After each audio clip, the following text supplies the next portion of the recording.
வணக்கம் உறவுகளே, அனைவருக்கும் இனிய காலை வணக்கம். இந்த வீடியோ பார்க்குற எல்லாருமே ஹாப்பி அண்ட் ஹெல்த்தியாக இருப்பீங்கன்னு நம்புகிறேன்.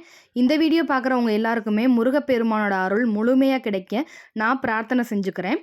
நம்ம வீடியோ உங்களுக்கு பிடிச்சிருந்துச்சு அப்படின்னா லைக் அண்ட் சப்ஸ்கிரைப் பண்ணுங்கள். உங்களோட ஒவ்வொரு லைக்கும் சப்ஸ்கிரைபும் என்னை அடுத்தடுத்த வீடியோ போட மோட்டிவேட் பண்ணும்.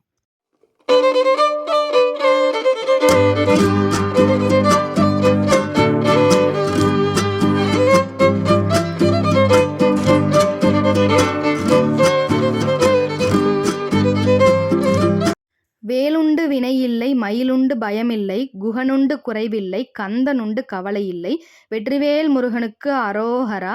செப்பிய நாவை செவ்வேல் காக்க பேசிய வாய்தனை பெருவேல் காக்க காக்க காக்க கனகவேல் காக்க. இந்த வீடியோவில் நம்ம என்ன பார்க்க போகிறோம் அப்படின்னா பங்குனி உத்திரத்தோட சிறப்புகளும் பங்குனி உத்திர நாளுக்காக நம்ம எப்படி 3 நாள் விரதம் இருக்கிறது அப்படிங்கிறத பற்றியும் இந்த பதிவில் நம்ம பார்க்க போகிறோம். இப்போ வாங்க வீடியோக்குள்ளே போகலாம். பங்குனி உத்திரம் அப்படின்னாலே எங்கள் பாப்பாவோட பிறந்த நாள் தான் எனக்கு ஞாபகம் வரும். எங்களோட பெரிய பாப்பா பங்குனி உத்திர தினத்தன்னைக்கு தான் பிறந்தா. ஆற்கடலை கடையும் போது பங்குனி உத்திர தினத்தன்னைக்கு தான் மகாலட்சுமி வெளிவந்து திருமாலோட மார்பில் போய் தங்குனாங்க அப்படின்னு சொல்லுவாங்க. எங்களோட பாப்பா பங்குனி உத்திர தினத்தன்னைக்கு பிறந்தனால அந்த மகாலட்சுமியே எங்கள் வீட்டுக்கு வந்திருக்காங்க அப்படின்னு தான் நான் ரொம்ப நம்பிக்கையாக நம்புகிறேங்க. பங்குனி உத்திரம் ஏப்ரல் 10ஆம் தேதி ஆரம்பித்து ஏப்ரல் 11ஆம் தேதி முடியுதுங்க. ஆனால் சூரிய உதயத்தில் இருக்க நட்சத்திரத்தை தான் நம்ம எடுத்துக்கிடுவோம். அதனால இந்த வருடம் ஏப்ரல் மாதம் 11ஆம் தேதி பங்குனி உத்திர திருவிழா கொண்டாடப்படுதுங்க. பங்குனி உத்திர நாளை கல்யாண நாள் அப்படின்னு சொல்கிறாங்க. ஏன்னா பங்குனி உத்திர தினத்தில் தான் நிறைய தெய்வங்களுக்கு கல்யாணம் ஆயிருக்கு. அதுலேயும் குறிப்பாக நம்ம முருகப்பெருமானுக்கும் நம்மளோட தாயான வள்ளி பிராட்டிக்கும் திருமணமான நாள் பங்குனி உத்திர தினம்தாங்க. திருமண தடை நீங்கிறதுக்கு இந்த பங்குனி உத்திர தினத்தில் நீங்கள் விரதம் இருந்தீங்க அப்படின்னா அடுத்த பங்குனி உத்திரம் வர்றதுக்குள்ள உங்களுக்கு கல்யாணம் ஆயிரும் அப்படிங்கிறது ஐதீகம்ங்க. இந்த பங்குனி உத்திர தினத்தில் நீங்கள் முருகப்பெருமானை நினச்சி விரதம் இருந்து கோவிலுக்கு போங்க. கோவிலில் முருகப்பெருமானுக்கும் வள்ளி பிராட்டிக்கும் கல்யாணம் ஆகிற நிகழ்வு நடைபெறுங்க. அப்படி நடக்கிறப்ப முருகப்பெருமான் கழுத்தில் இருக்க மாலையை எடுத்து உங்கள் கழுத்தில் போட்டாங்க அப்படின்னா உங்களுக்கு திருமண தடை நீங்கும் அப்படிங்கிறது ஐதீகம்ங்க. அதனால திருமண தடை நீங்கணும் அப்படின்னு நினைக்கிறவங்க இந்த நாளை உபயோகப்படுத்திக்கோங்க. இந்த நாளில் முருகப்பெருமானை நினச்சி நீங்கள் விரதம் இருந்து திருமண தடை நீங்கிறதுக்கு திருப்புகழ் படிச்சிங்க அப்படின்னா கண்டிப்பாக உங்களோட திருமண தடை நீங்குங்க. திருமண தடை நீங்கிறதுக்கு திருப்புகழ் நான் செவ்வாய்க்கிழமை கொடுப்பேங்க. மறக்காம அந்த பதிவையும் பாருங்க. திருமண தடை நீங்கிறதுக்கு மட்டும் இல்லைங்க, நமக்கு இருக்க எல்லா பிரச்சனைகளுக்கும் இந்த நாளில் நம்ம விரதம் இருந்து முருகப்பெருமானை வழிபடுறப்ப நம்மளோட பிரச்சனைகள் எல்லாமே தீருன்றது ஐதீகம்ங்க. அதனால இந்த பங்குனி உத்திர திருநாளை யாருமே தவற விட்டுறாதீங்க. ஏன் இந்த பங்குனி உத்திரத்துக்கு இவ்வளவு சிறப்பு அப்படின்னா தமிழ் மாதத்தில் வர்ற கடைசி மாதம் தாங்க பங்குனி. அதாவது 12வது மாதம் பங்குனி, 12வது நட்சத்திரம் உத்திரம். அதனால அந்த தினத்தை பங்குனி உத்திர திருநாளாக நம்ம கொண்டாடுறோம். அதனால தாங்க இந்த திருநாள் இவ்வளவு சிறப்பு வாய்ந்ததாக இருக்குது. நம்மளோட அப்பா அம்மாவுக்கு 60ஆம் கல்யாணம் நம்மளால் பண்ண முடியுமான்னு தெரியலைங்க.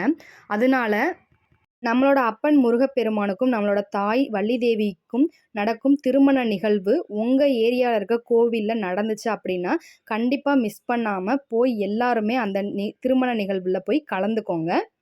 திருமணம் ஆனவங்க குடும்ப ஒற்றுமைக்கு அன்னைக்கு விரதம் இருந்தோம் அப்படின்னா கணவன் மனைவிக்குள்ளே இருக்க ஒற்றுமை அதிகரிக்கும் அப்படின்னு சொல்கிறாங்க. அதனால அன்னைக்கு கல்யாணம் ஆனவங்களும் விரதம் இருக்கலாங்க. இப்போ 3 நாள் விரத முறையை பற்றி பார்க்கலாங்க. செவ்வாய்க்கிழமையிலேருந்து நீங்கள் விரதத்தை ஆரம்பிச்சுக்கோங்க. செவ்வாய்க்கிழமையிலேருந்து ஆரம்பித்தோம் அப்படின்னா 4 நாள் விரதம் இருக்க மாதிரி இருக்கும்ல அப்படிங்கிற டவுட் இருக்கும். ஏப்ரல் 10ஆம் தேதியும் பங்குனி உத்திரம் அப்படிங்கிறதுனால நம்ம செவ்வாய்க்கிழமையிலேருந்தே ஆரம்பிச்சுக்கிறலாங்க. செவ்வாய்க்கிழமை முருகப்பெருமானுக்கு உகந்த நாள் அப்படிங்கிறதுனால நான் செவ்வாய்க்கிழமையிலேருந்து ஆரம்பிக்க சொல்கிறேன். அன்னைக்கு அதிகாலையில் எழுந்து குளிச்சுக்கோங்க. நாளே பூஜை அறையில் இருக்க எல்லா படங்களையும் சுத்தம் செஞ்சு பூஜை அறையில் இருக்க எல்லா சாமி படங்களுக்கும் பொட்டு வச்சு அலங்காரம் பண்ணி வச்சுக்கோங்க. அடுத்த நாள் காலையில் எழுந்திரிச்சு குளிச்சுட்டு பூஜை அறையில் இருக்க எல்லா சாமி படங்களுக்கும் பூக்கள் போட்டு விளக்கு ஏற்றிக்கோங்க. அன்னைக்கு நீங்கள் பாலாபிஷேகம் முருகப்பெருமானுக்கு பண்ணணும் அப்படின்னாலும் பண்ணலாம், வேல் பூஜை பண்ணணுன்னாலும் பண்ணலாம். பண்ணிவிட்டு நீங்கள் விரதத்தை ஆரம்பிச்சுக்கோங்க. முருகப்பெருமானுக்கு பாலாபிஷேகம் பண்ணிட்டு பூக்களால் அர்ச்சனை செஞ்சு முருகப்பெருமானுக்கு உகந்த நெய்வேத்தியம் பண்ணி வைங்க. தேன் தினை மாவு கலந்து வைக்கிறது ரொம்பவுமே விசேஷங்க. வச்சுட்டு முருகப்பெருமானுக்கு உகந்த கந்த சஷ்டி கவசம், வேல்மாறல், திருப்புகழ், கந்தர் அனுபூதி, கந்தகுரு கவசம் இப்படி உங்களுக்கு என்ன பாடல்கள் தெரியுதோ அது எதுனாலும் நீங்கள் மனமுருகி பாடுங்க. இப்படி 3 நாளுமே நீங்கள் வீட்டில் வழிபாடு செஞ்சு ஏப்ரல் 11ஆம் தேதி காலையில் நீங்கள் முருகன் கோவிலுக்கு போய் 6 நெய் தீபங்கள் ஏற்றி முருகப்பெருமானை வழிபட்டுட்டு அங்கே கொடுக்குற பிரசாதத்தை சாப்பிட்டு உங்களோட விரதத்தை நீங்கள் முடிச்சுக்கிறலாங்க. அதுக்கப்புறம் வீட்டில் வந்து சாப்பாடு செஞ்சு இலை போட்டு உங்களோட விரதத்தை நீங்கள் நல்லபடியாக முடிச்சுக்கிறலாங்க. இந்த மாதிரி முருகப்பெருமானுக்கு நீங்கள் விரதம் இருக்கும்போது நீங்கள் நினச்ச காரியம் அத்தனையுமே நடைபெறுங்க.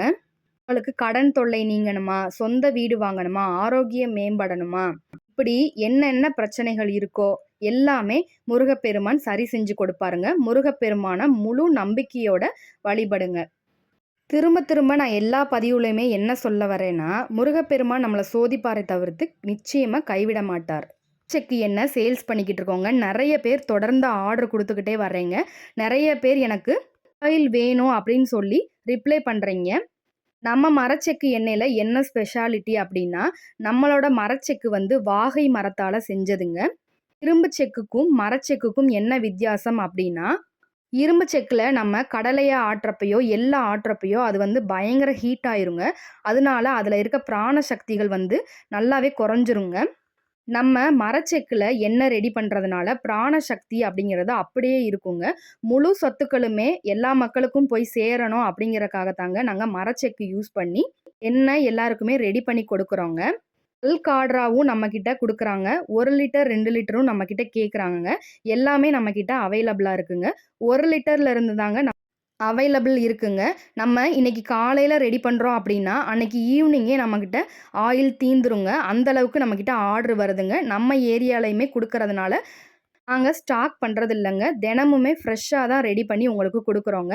நீங்கள் ஆர்டர் போட்டால் அடுத்த நாளே உங்களுக்கு ரிசீவ் ஆயிருங்க. 1 ஆர் 2 டேஸில் உங்களுக்கு கண்டிப்பாக ரிசீவ் ஆயிருங்க. இந்த ஆயில் வாங்கி யூஸ் பண்ணவங்க எல்லாருமே சூப்பராக இருக்குது சிஸ்டர், ஸ்மெல்லு வந்து அந்த அளவுக்கு பியூர்னஸ்ஸாக இருக்குது. ஒரு சில எண்ணெய் வந்து சிக்கு வாடை அடிக்கும் சிஸ்டர், இதில் அந்த மாதிரி சிக்கு வாடை எதுவுமே இல்லை, நல்லாவே பியூர்னஸ்ஸாக இருக்குது அப்படின்னு சொல்லி நிறைய பேர் எனக்கு கமெண்ட் பண்ணியிருந்தீங்க. நிறைய பேர் தொடர்ந்து ஆர்டர் கொடுத்துக்கிட்டே இருக்கீங்க. ரொம்ப ரொம்ப நன்றிங்க சப்போர்ட் பண்ணவங்க எல்லாருக்குமே. நம்ம எதுலையோ மாற்றங்கள் கொண்டு வர்றோங்க. நம்மளோட அன்றாட வாழ்க்கையில் உணவுங்கிறது தாங்க ரொம்ப முக்கிய பங்கு வகிக்குது. அதில் ஒரு மாற்றத்தை கொண்டு வந்தோம் அப்படின்னா நம்மளோட ஆரோக்கியத்துக்கு அது ரொம்பவுமே உதவி செய்யுங்க.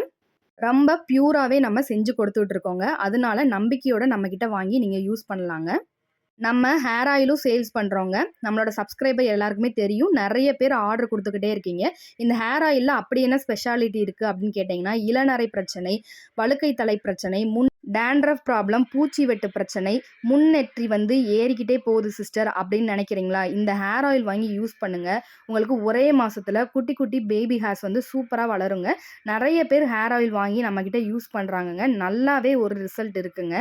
நம்மளோட முடி உதிர்வை தடுக்கிறதுக்கும், நம்மளோட முடி வளர்ச்சிக்கும், பால்னஸ் பிரச்சனைக்கும், டேண்ட்ரஃப் ப்ராப்ளம்க்கும், இளநரை பிரச்சனைக்கும் எந்தெந்த பொருள் போட்டால் சரியாகுமோ அந்தந்த பொருட்களை மட்டுமே சேர்த்து இந்த ஹேர் ஆயில் நான் ரெடி பண்ணியிருக்கேங்க. 11 வகையான மூலிகைகள் சேர்த்து தாங்க இந்த ஹேர் ஆயில் நான் ரெடி பண்ணியிருக்கேன். நம்மக்கிட்ட ஹேர் ஆயில் வாங்கின ஒரு சிஸ்டர் நமக்கு ரிவ்யூ கொடுத்துருந்தாங்க. வாங்கி ஓப்பன் பண்ணனையுமே பயங்கர பியூராக இருந்துச்சு சிஸ்டர், ஸ்மெல்லு சூப்பராக இருந்துச்சு அப்படின்னு சொல்லியிருந்தாங்க.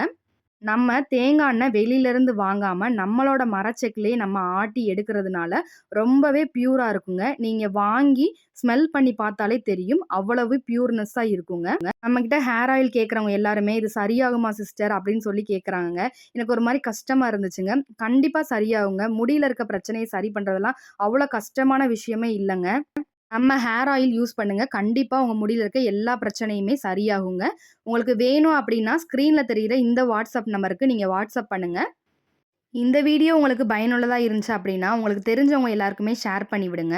இது போன்ற பயனுள்ள தகவலுக்கு நம்மளோட சேனலை நீங்கள் சப்ஸ்கிரைப் பண்ணி வச்சுக்கோங்க. அடுத்த வீடியோவில் சந்திப்போம். நன்றி உறவுகளே.